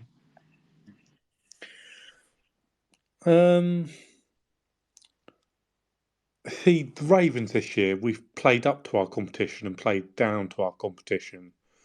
So I'm probably going to pump the brakes a little bit on, on what's been said before. But I still think we win. I think we win probably by about 14 points. So I'm saying maybe 21-7, in a game that's probably closer on the scoreboard to what it is, on the eye test, let's say. Yeah. And what can I do for a prop? Let's say Gino gets another interception because he's an absolute baller. And then fast forward to next week when we're having yet another conversation about the fact that Geno Stone is playing his way out of Baltimore. So I'm already looking forward to that. Massive welcome to you, Adam. Bringing you in at a point where we're already talking about Arizona because we've just extolled the virtues and sung the praises of Sunday's performance about Detroit. I will give you the opportunity, if you want to come in, any main takeaways, things you particularly loved about the performance on Sunday against Detroit, anything you want to give a shout out to about that before we come back to Arizona and score predictions. Anything you wanted to say about last Sunday? Yeah, hi guys. Not hugely, really, to be honest. I think it kind of really just speaks for itself, doesn't it? I think, firstly, I was just super happy that there was no hangover from London. I think it's really easy that you have a good win, although maybe not a blowout win that we all wanted, but a really good week and, all that come with it. But for me, it just felt like back to where the AFC North belongs, like just a really dominant defence. Granted, a bit too razzmatazz for AFC North. He probably should have scored less points, but it's great to see an amazing efficiency from the offense and just really dominant defense, which was great, wasn't it? Yeah, it was awesome, and kudos to you for raising a point that actually wasn't brought up during the course of our conversation on Sunday in the potential for that London hangover. That's something that we hadn't referred to during the course of our lengthy discussion of things, and actually is a real credit. I think it seems as though perhaps a lot of lessons were learned about the 2017 trip and the planning and the effort, and probably the hard work for all involved in terms of the really early time that they travelled out straight after the Steelers game, and the really quick turnaround to travel back straight after Tennessee. Will not have been comfortable for anybody, will not have been ideal, but actually has led to two really solid performances and two really, really good wins. So absolute shout out to everyone in that sort of logistics and planning space for the team. Not that any of them will ever hear this, clearly, but maybe through the karmic nature of the universe, they'll get a tingle and a sense that people are talking positively about them. Because that has really, really worked. Yeah, no, totally back that up. And obviously, people were potentially saying, it's difficult to travel back from Europe. You're taking on the Lions. And the thing is, it seems like such a happy camp at the moment. They came over to London early. They gave themselves time. Harbaugh is smiling and joking around, and the players are, and Marlon's Instagram lives are going. It just seems like a really happy vibe around the team at the moment. Which obviously the staff and the players deserve a lot of credit after that sort of disheartening Steelers performance. But obviously, happy teams play better, don't they? I'm sure there's some people have written many psychology books on that. Yeah, it feels like it's almost that kind of spiraling effect of having that positive, supportive attitude can lead to wins. And ultimately, winning games is the best way of fostering a supportive, positive attitude. So these things really can snowball just as well as that kind of negative, self-defeating, it's done for us attitude if you lose a few on the bounce. So that ability to recover is really testament, I think, to Harbaugh and his staff and everything that goes on there, and also those big characters. We talked last week about those huge plays that Roquan and Marlon made to get knocked on their backsides but still chase a guy 60 yards and make a tackle. That kind of stuff is who those guys are, and they're your big money guys. They're the guys that you're always looking to be a leader on the field but be a leader off it. And you just get the sense that they are setting the best example that they possibly could for this team, and driving people into places that they didn't know they could get to. So, yeah, it feels like a really, really exciting time to be a Ravens fan. And I think that the London experience and the way that we're playing right now is probably going to be another catalyst for the growth of the fan base, both here and across the world, because we're going to be getting more and more attention, I think, throughout the rest of this season, particularly if things continue. Foz. So a very quick one, and this isn't an advert, but when you're talking about the growth of the fan base since the build-up to maybe the week before and the following couple of weeks, the Instagram has tacked on around about 150 followers, maybe more. Wow. So there's definitely a massive increase in the interest in what we're all doing as a community in the UK. So it's we need to keep this up. And for anyone listening live or anyone who happens to catch a recording of this somewhere, what is the handle for that Insta? Yeah, that wasn't an advert. It's @_UK Ravens. There is a Twitter @UK Ravens. And that's all everybody really needs to know, unless they're within the UK community, and then they can find out the various WhatsApps and all that kind of thing within those links. There you go. So it wasn't an advert, but I forced it to become an advert, because actually, who knows how many thousands of people will listen to this when it becomes a global smash hit and people come back to listen to the first ever recording of what turned out to be the most successful Twitter space of all time. He says, slightly tired and dazed and at the end of a long day. So we've had a couple of predictions for the weekend. We've had mine, we've had Rory's. Richard, what are you thinking for this upcoming game against Arizona? Thought predictions on the player prop. Yeah, so I'm gonna say sort of 26-9 to the Ravens. I think we're gonna see Zay Flowers double his total of NFL touchdowns. And I think Lamar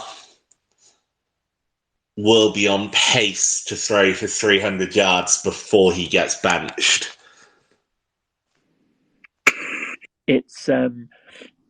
That's just reminded you, the use of the phrase Lamar on pace for has reminded me of a conversation that I was going to throw in but haven't yet, and I will very, very quickly ask the question of, where do we think Lamar is right now in the MVP consideration? Is he top 3, top 5? Are we talking about a couple of good games, a couple of nearly games? He's on the fringes, or are we saying actually that was enough to put him right in that conversation? Well, I think he's just overtaken Jared Goff on the list. Yeah, I think he's up there in that conversation. It's too early in the year. I'm struggling to think of any other. I mean, Jalen Hurts. Who as a quarterback is making a similar impact to Lamar right now? Yeah, I think it's as normally is. It's one of those sort of, you start with Patrick Mahomes and then you kind of work down from there. But I think Lamar hit a height that I don't think we've really seen in a long time from him. And if that can continue, then he's got to be part of that conversation. Foz, what's your take on that? So, as far as I can see, across the internet, people have only just realised that Lamar Jackson is actually playing this season. So I don't really feel like he's in the MVP conversation just yet. But give him another 2-3 games playing, even anywhere near like he did last week, and he's going to be in the front runner. I think right now, I don't know who the front runner would be. I think we might be surprised about the MVP. It might be somebody like Jared Goff that's taking Detroit up that extra step, because I don't think anybody else is really playing out of the skins. So you're looking at a bit of an outsider at the moment. But if Lamar keeps playing like he did last week, he's going to win it at a canter. Yeah, I kind of agree with what's been said. What I would say is, if we hadn't imploded against the Colts and the Steelers, and let's be honest, it wasn't really Lamar's fault either of those games, even though he did, fumble against the Steelers late on, but I wouldn't really say that's on him. If we were 7-0, who would be the front runner? It would be Lamar, wouldn't it? Yeah, especially if he had the kind of statistical day that Steelers game would have turned into, with an extra 150 yards and 3 touchdowns. His TD pick ratio would have been pretty ridiculous. So yeah, he absolutely would have been in that conversation. I was going to invite Ian. Woke Janta, you requested the mic, so throw the floor open to you if you wanted to come in and bring anything to the conversation on those questions of either the MVP race or any of the things that we've been talking about so far. Welcome. Oh, thank you. Yeah. Interesting discussion. Yeah, I think it's kind of early to say he's a front runner for the MVP. I think the news pundits are like up and down every week with him, like he said, when he's not doing too well. I mean, the Steelers always play us tough, and they know Lamar's number, or they have Lamar's number. And so, but what's interesting, we have a run at the NFC, and I guess Lamar's record against the NFC is always good because they've never encountered anybody like this. They don't know. I mean, one of the coaches for the Lions was calling around trying to find out, does anybody have a scheme for Lamar, because they have nobody on their team to sort of train against that is like Lamar. So, but I think he'll do pretty well this upcoming week, and then the Seahawks after that, and then you just saw last night the 49ers imploded, but they're having a problem with being healthy as well. So they're having the trouble that we had earlier on in the year. So now we're getting healthier. I think you'll see the team gel together. And regarding Bateman, what you guys were mentioning, I have a group of friends here. I'm up here in Baltimore, and I'm going to the Seahawks game. I have tickets for that. I was kind of wondering, like 2 weeks ago, I'm like, this team's looking really bad. Do you want to sell these tickets? But now I'm kind of excited. So I'm looking forward to that one because it's like up and down every week, right? One week they're really good, and then this last week I was like, "Am I really seeing this? Is this real?" Then I was like, "Okay, don't take your foot off the gas pedal because we've seen this in the last quarter. Then you guys just crump, and then these teams come back like the Dolphins game last year." And yeah, you kind of get bored. I kind of got bored at the end, and I'm like, okay, they have this. But then in that Dolphins game, the same thing happened. I went away and came back. I'm like, what the hell? They're back in the game again. So I just don't hope. I hope they keep at it. And I think Bateman. I mean, he's really good. I think this is his training camp. He's slowly coming back in, and I think he'll get there once he's hot. And it's just like OBJ said, right? You got to get hot at the right time, and maybe we're starting to get hot. So you see these teams start really hot, and you see now Dolphins lose. You see 49ers now lose. So we're probably going to start peaking probably in a few weeks, I think. I just hope so. Thank you. Hey, no, thank you for coming in. And I think if we're peaking in a few weeks, then that means that this Sunday wasn't the peak, and I think we can all get excited for whatever the peak would be if this is just a taste. So, no, that's a fantastic insight. Thank you so much, and we all hope that those tickets are for a game that is an absolute coast for a dominant Ravens win. So we'll all be crossing our fingers for the team generally, but for you specifically, now that we know that you'll be in attendance. Foz? Yeah, I found that really interesting. Obviously, I hope when you go, you have an absolute ball. It'll be amazing. It was interesting to hear it from that kind of perspective because us from the UK, we haven't had a lot of opportunity to watch the Ravens, and the only other Ravens game that we watched was our worst defeat in franchise history. And oddly, we couldn't wait to go back and watch the Ravens and see if they could like sort of make amends, etc.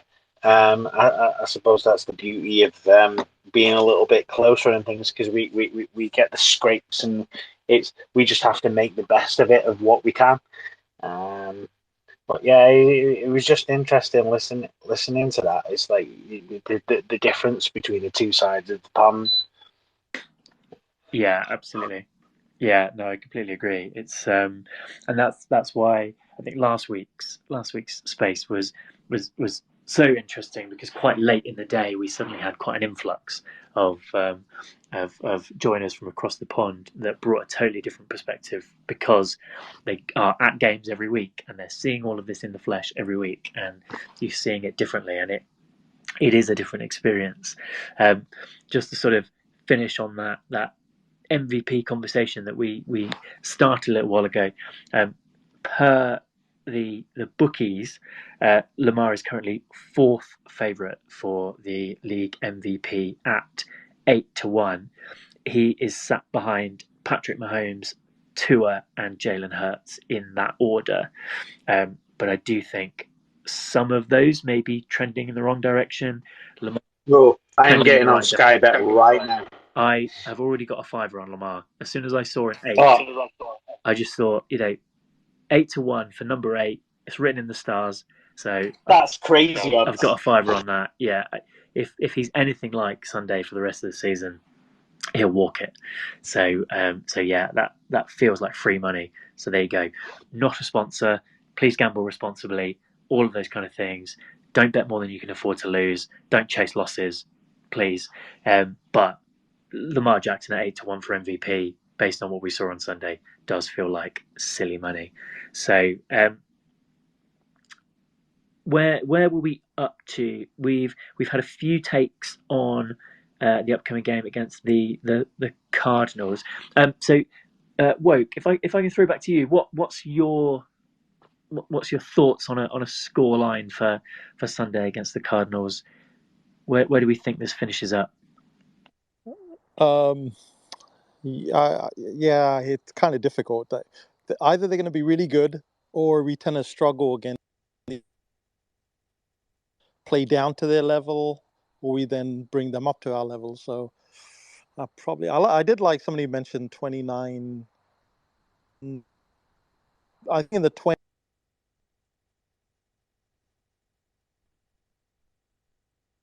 There's probably going to be fatigue. They're going to be hit with fatigue at some point, and some soft tissue injuries and so on. So maybe they'll take their foot off the gas pedal a bit. They know this might be easy, but that's when things can go south.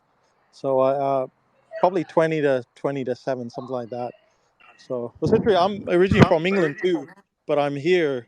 I moved to the US a while back, but it is interesting.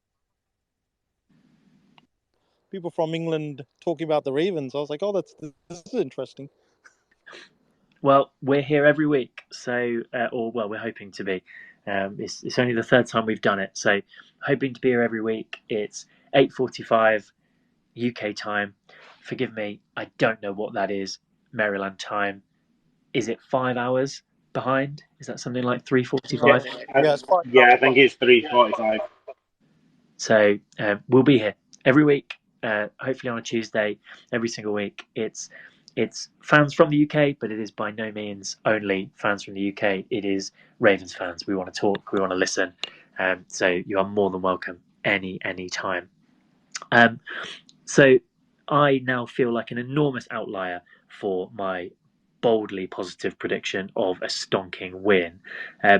Adam, where's your head at for Sunday's game? Please join me in the overly optimistic, of course we're going to carry this on, ruthlessly efficient, put up 50 points club. Yeah, wow. So put up 50 points. Although I am optimistic, I'm not 100% sure I can go with 50. But I do think that we will continue with a lot of our trends so far. I think that the defense will be fairly dominant. I think we'll keep them to, let's say, 13. And I think we'll score mid to late 20s. Let's do a bit of maths. Let's say 24. Let's be slightly less confident. Let's go 24-13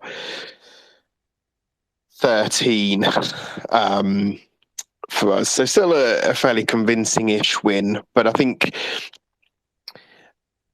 we'll take maybe a slight step back on some of our efficiencies. I think we'll still be fairly dominant in a lot of the sectors, but maybe a couple of drops or a couple of maybe miscues stop us from getting in the end zone a couple of times that we'd like. I think sort of player prop wise or team prop wise, I've got a sneak in that we'll maybe take a pick to the house this week, which does attract a little bit from our defence with my relatively lowish score. But I just kind of feel we're due one. I think we've hit a lot of heights with some of our plays this year. Obviously, we had the big punt return in London, and we've had multiple sacks. You haven't had that many picks from what I can remember, and a few biggish plays that haven't quite gone to the house. But I think we might get a pick six this week. And it feels like, for me, with the way the team are this year, that we're kind of putting a lot of building blocks in place, but we haven't really had that home run play very often. Certainly not from the offense. We haven't had a sort of 70, 80 yard to the house type play. And I think we're still building on a lot of these. So I don't think we're the finished article. Sorry, I forgot his name, but the guy from Baltimore that said, we're going to peak in a couple of weeks. I do kind of feel that. I kind of feel like, we're building up to the bye. I think we'll have a good run up to the bye. And maybe we might sort of really do over one of our AFC North teams, either Bengals or Browns, in the run up to that. And I think one of those two games you might give them an absolute pasting before the week off, and then we'll come out flying for the second half and see where we're at. But yeah, that's kind of my views. I think we're still building. I think my view from looking at the team and looking at how some of the plays are, like I got the view this week offensively that we really opened up the playbook, and I think we really showed some teams what we could do, but then almost reined it in a little bit second half. A few of the shovels and a few of the other sort of plays that maybe we didn't want to show everyone what we had, maybe started to disappear as the game was clearly gone, and we maybe slowed down a smidge. That's kind of how it felt to me anyway, that we kind of said, yeah, this game's done. We'll go through the motion a little bit, and I think we might do that again this week. We open up the playbook for a bit, and then when we know that we've scored enough points, we'll knock it on the head and wait for a proper team to destroy. Yeah, no, I find it really difficult to disagree with any of that. And now my bullishness, I don't think I went to 50. I think I ended up at 45. But even that now, in the cold light of day, feels a little ridiculous. I have to agree with a drop down in the efficiency. We talked about the ludicrous DVOA from this week, and there will be some regression towards the mean you would expect. I think we're probably in a world where we won't see Patrick Ricard averaging 15.5 yards per reception, as sad as that is to say.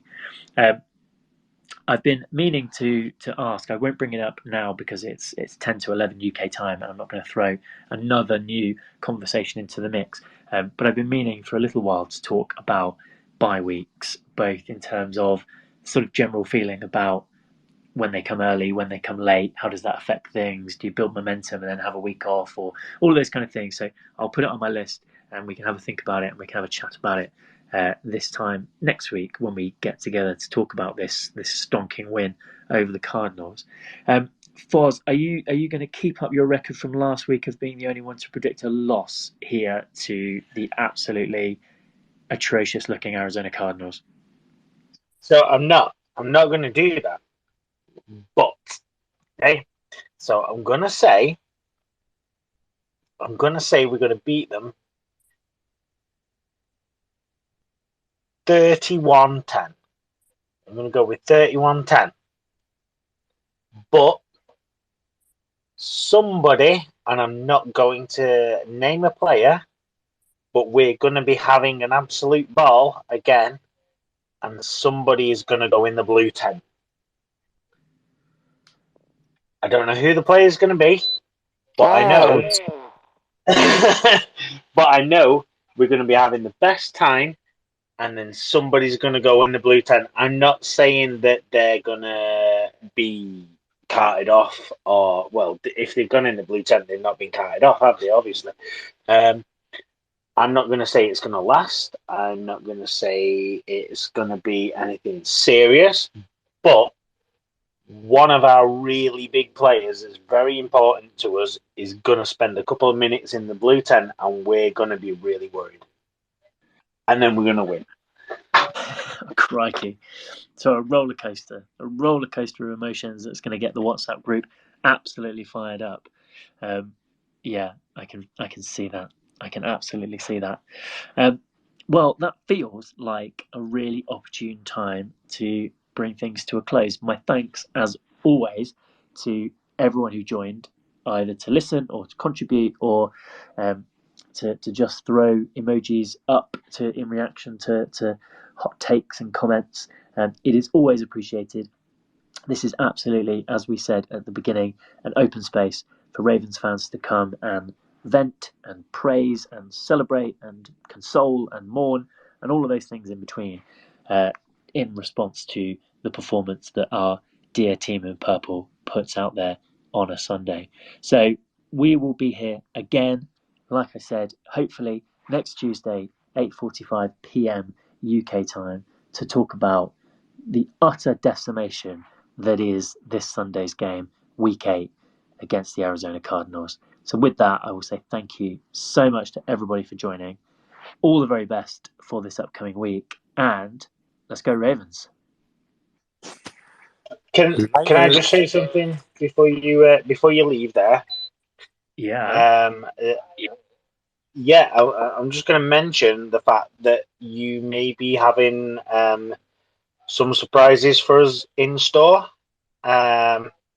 Certainly a space so to speak, that may be worth mentioning? Yes.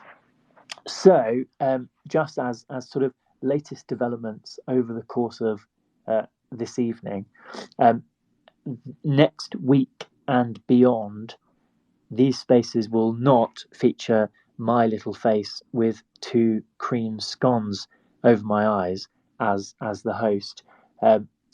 I'll be setting up and getting running a newly completely dedicated Ravens Recap Twitter account. I know I should call it X, but for me it's still Twitter because I haven't updated it and I've still got the little bird, so it remains Twitter. But we will have a completely dedicated Ravens Recap Twitter account, so that my friends and family aren't continuously getting pinged every Tuesday night for me going live for something that they are not interested in, but also because then we can keep it super clean, super focused. It can be another place for a bit of Ravens discussion and banter, and it becomes the go-to place for these spaces. So there will be a change. Foz has pulled together a really slick-looking logo. I don't know how he's done it. It seems to have happened in the space of about 15 minutes, and it would have taken me about 3 weeks. So really excited for that. We're also going to look at how we go about posting these recordings somewhere. Hope I made that abundantly clear as we were going through that that's what the plan was, to try and look at ways of extracting these recordings, posting them somewhere, just to get that conversation going, just to give people something extra to listen to and disagree with and get angry about as they drive on their way to work or sit at work pretending to type things in a spreadsheet. So trying to do some exciting things with this, just like we talked about in the very first one, as a way of getting us together outside of the WhatsApp group where we can form our arguments a bit more, go back and forth a bit more, be more easily interpreted because we can make our point really, really clearly. And as most of us know, any hint of sarcasm in a WhatsApp group dies as soon as you send it.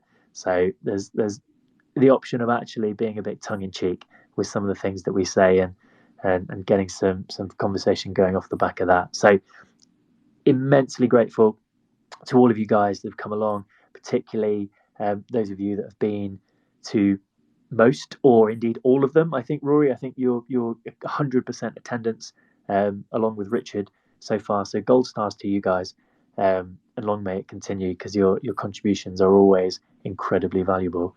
And with that, breaking news that only you guys know about on the new Twitter and possibility of these recordings going somewhere. We will say goodnight, Godspeed, and we'll catch up next week. See you later. Yeah, good night all. Thanks for listening again. My pleasure. Thanks all. See you soon. Cheers, guys. Bye.